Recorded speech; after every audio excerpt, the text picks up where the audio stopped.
Assalamualaikum warahmatullahi wabarakatuh. Salam Pramuka. Saya Fiona Erika Prameswari. Di sini saya akan memaparkan materi PKPD 1 yang membahas tentang kepramukaan.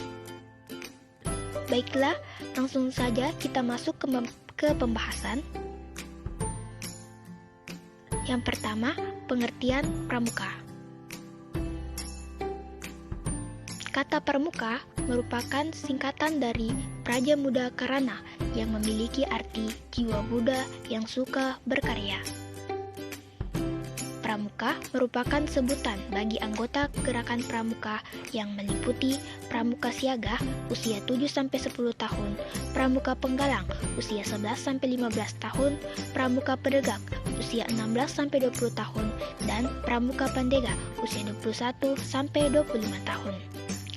Pramuka adalah nama organisasi kepanduan yang bertugas menyelenggarakan pendidikan di luar sekolah bagi anak-anak dan pemuda bangsa agar mereka memiliki ketangguhan, keberanian, memiliki kepribadian baik dan aktif dalam pembangunan di masyarakat. Selanjutnya, materi yang akan kita bahas yaitu yang pertama, upacara dalam gerakan pramuka. 2. Sejarah pramuka. 3. LKBB. 4. Tali temali dan pioneering. 5. Sandi, morse dan semapor. 6. Menaksir. 1. Upacara dalam gerakan pramuka. Jenis-jenis upacara dalam gerakan pramuka meliputi upacara umum, upabuklat, dan upatuklat. Upacara umum adalah upacara yang dilakukan sesuai dengan aturan yang berlaku seperti upacara setiap hari Senin.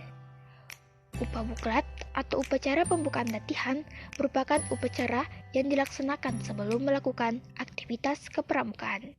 Adapun upatuklat atau upacara penutupan latihan adalah upacara yang dilaksanakan dalam mengakhiri kegiatan kepramukaan.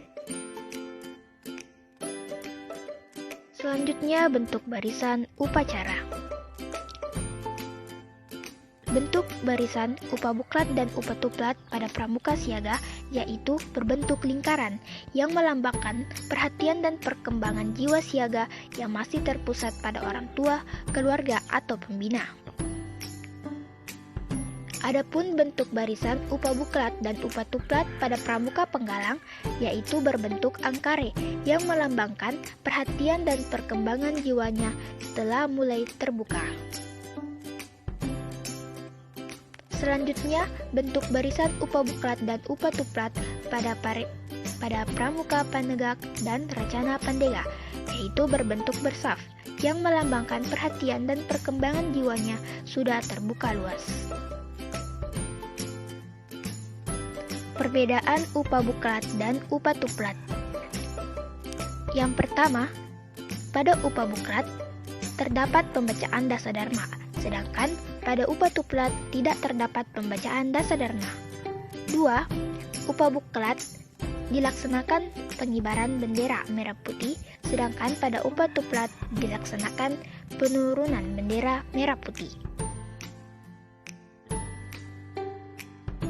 2. Sejarah pramuka. Sejarah pramuka di dunia. Sejarah pramuka di dunia pertama kali dimulai saat Baden-Powell menuliskan pengalamannya dalam buku Scouting for Boys pada tahun 1908. Buku tersebut dibuat untuk panduan acara perkemahan yang dirintisnya pada tahun itu. Buku ini sangat laris bahkan di luar Inggris, sehingga mulai bermunculan organisasi-organisasi pramuka yang ditujukan kepada anak laki-laki saja. Baden-Powell lahir pada tanggal 22 Februari 1857 di London. Nama kecil bapak pandu dunia ini adalah Robert Stephenson Smith. Ayah dari Stephenson bernama Baron Baden-Powell.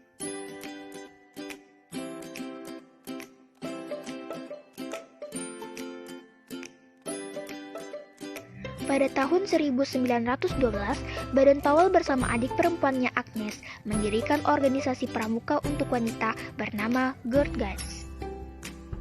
Pada tahun 1916, mulai berdirinya organisasi pramuka untuk usia siaga yang dinamai Kap Anak Serigala.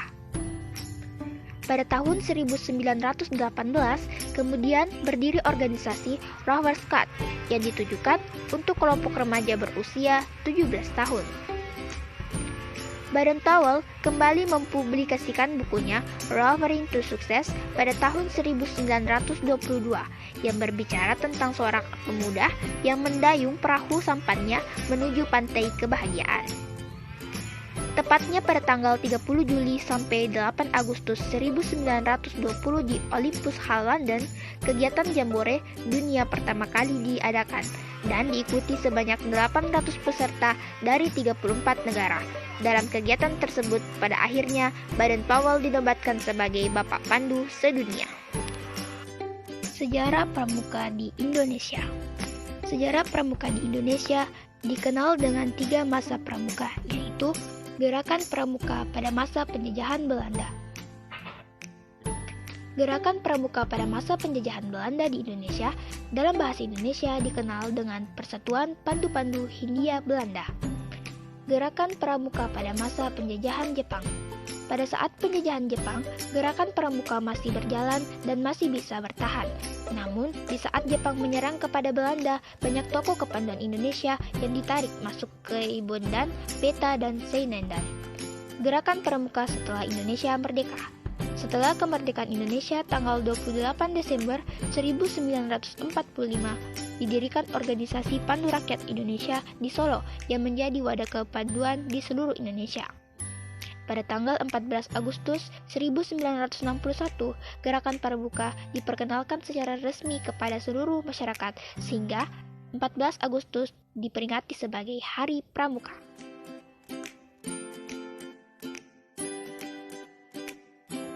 Tiga, LKBB. LKBB adalah latihan keterampilan baris berbaris.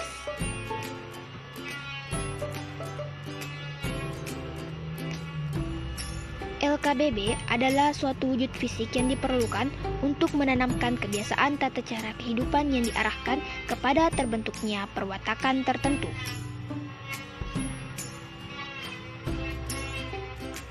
Tujuan dari LKBB adalah menumbuhkan sikap jasmani yang tegap dan tangkas, rasa persatuan, disiplin, sehingga dengan demikian senantiasa dapat mengutamakan kepentingan tugas di atas kepentingan individu, dan secara tak langsung juga menanamkan rasa tanggung jawab. LKBB dibagi menjadi 2 macam, yaitu LKBB tanpa menggunakan tongkat dan LKBB dengan menggunakan tongkat. Aba-aba. Aba-aba merupakan suatu perintah yang diberikan oleh seorang pemimpin kepada yang dipimpin untuk dilaksanakan secara serentak atau berturut-turut. Macam-macam aba-aba yaitu 1. Aba-aba petunjuk, 2. Aba-aba peringatan, 3. Aba-aba pelaksanaan.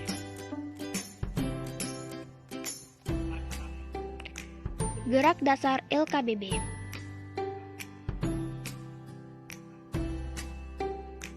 12 gerakan dasar dalam baris berbaris. 1.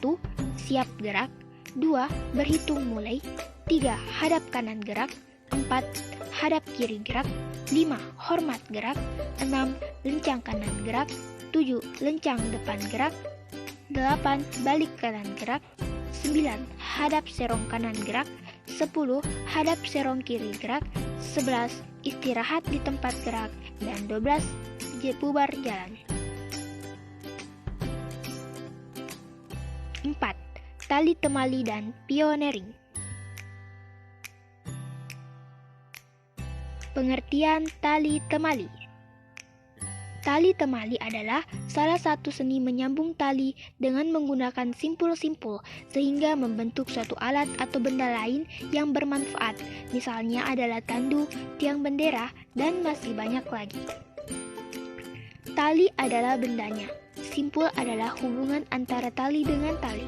Ikatan adalah hubungan antara tali dengan benda lain seperti kayu, bambu, tongkat, dan lain-lain. Macam simpul dan kegunaannya. 1. Simpul ujung tali. Gunanya agar tali pintalan pada ujung tali tidak mudah lepas. 2. Simpul mati. Gunanya untuk menyambung dua utas tali yang sama besar dan tidak licin. 3. Simpul anyam. Gunanya untuk menyambung dua utas tali yang tidak sama besarnya dan dalam keadaan kering.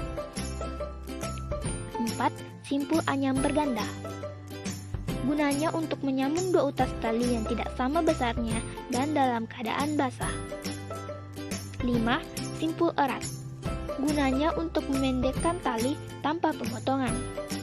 6. Simpul kembar.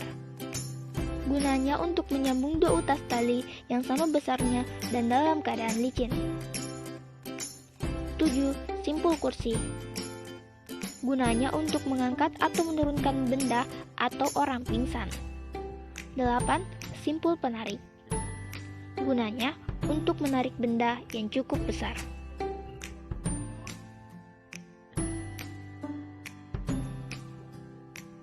Macam ikatan dan kegunaannya.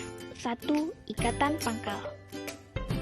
Gunanya untuk mengikatkan tali pada kayu atau tiang. Akan tetapi, ikatan pangkal ini dapat juga digunakan untuk memulai suatu ikatan. 2. Ikatan tiang. Gunanya untuk mengikat sesuatu sehingga yang diikat masih dapat bergerak leluasa, misalnya untuk mengikat leher binatang supaya tidak tercekik. 3. Ikatan jangkar. Gunanya untuk mengikat jangkar atau benda lainnya yang berbentuk ring. 4. Ikatan tambat. Gunanya untuk menambatkan tali pada sesuatu, tiang atau kayu dengan erat, akan tetapi tidak mudah untuk melepaskannya kembali. 5. Ikatan tarik. Gunanya untuk menambatkan tali pengikat binatang pada suatu tiang, kemudian mudah untuk membukanya kembali. 6. Ikatan turki.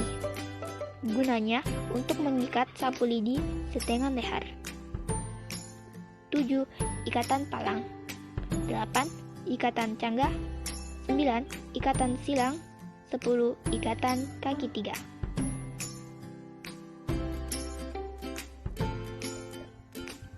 Pengertian pioneering.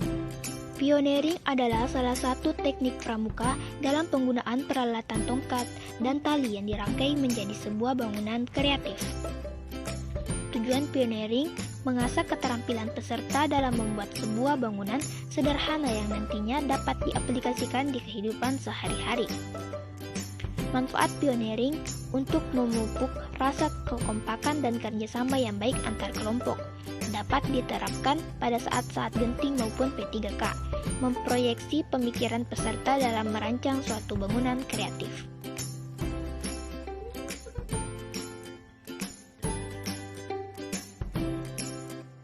Contoh pioneering. 1. Usungan atau tandu. Simpul dan ikatan yang digunakan pada usungan atau tandu diantaranya 1. Simpul mati, 2. Ikatan pangkal, 3. Ikatan jangkar.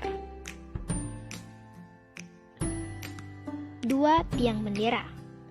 Simpul dan ikatan yang digunakan pada tiang bendera diantaranya 1. Simpul mati, 2. Ikatan pangkal, 3. Ikatan kaki tiga, 4. Ikatan canggah, 5. Ikatan palang. 3. Kerangka tenda. Simpul dan ikatan yang digunakan pada kerangka tenda diantaranya simpul mati dan ikatan pangkal. 5. Sandi, morse, dan semafor.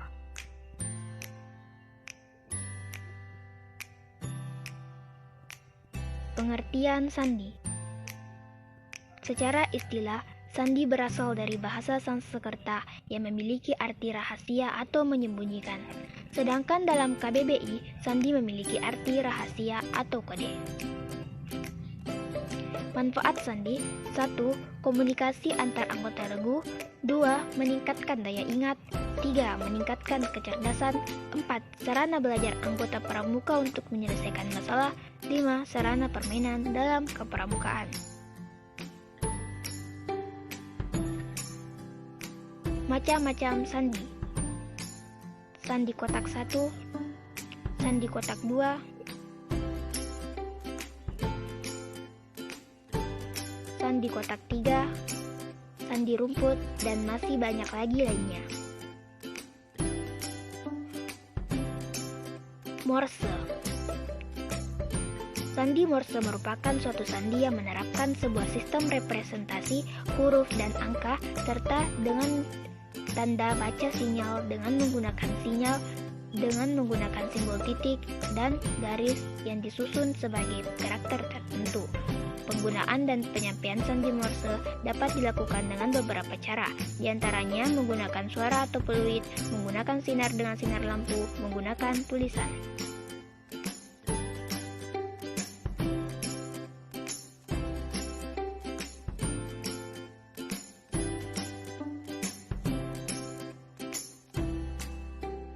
Berikut adalah sandi Morse-nya.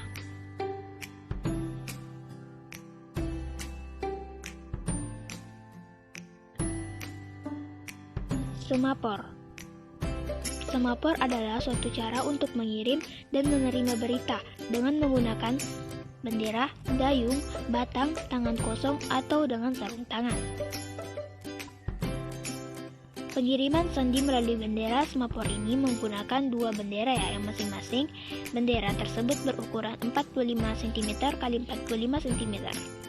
Bentuk bendera persegi merupakan penggabungan dua buah segitiga sama kaki yang berbeda warna. Warna yang digunakan sebenarnya bisa bermacam-macam, namun yang lazim digunakan adalah warna merah dan kuning, di mana letak warna merah selalu berada dekat tangkai bendera.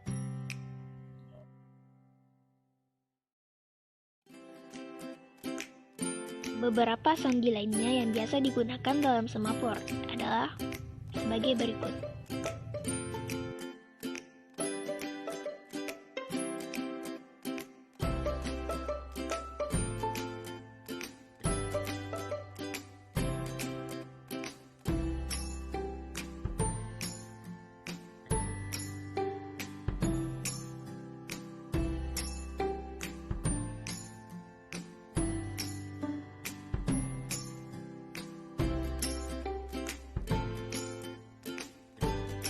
Berikut adalah rumus dari sandi semafor.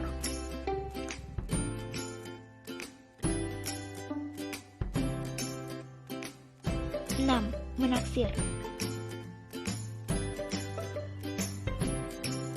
Menaksir adalah memperkirakan atau mengira-ngira tinggi suatu pohon, lebar sebuah sungai, arus sungai, jarak perjalanan, keadaan cuaca, dan mengukur berat suatu benda. Menaksir terbagi beberapa macam. 1. Menaksir diri sendiri. 2. Menaksir jarak atau perjalanan. 3. Menaksir cuaca. 4. Menaksir lebar. 5. Menaksir tinggi. 6. Menaksir deras arus. Yang paling umum digunakan dalam pramuka adalah menaksir lebar dan tinggi.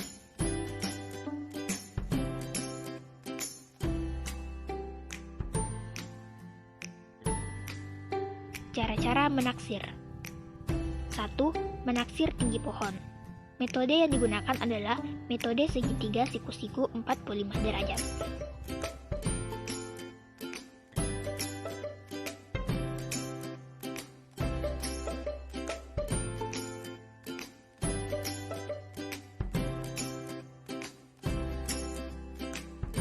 Dua, menaksir lebar sungai.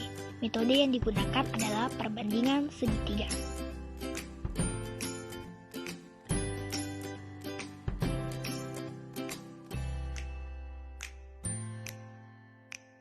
Demikianlah pemaparan materi dari saya. Terima kasih. Wassalamualaikum warahmatullahi wabarakatuh.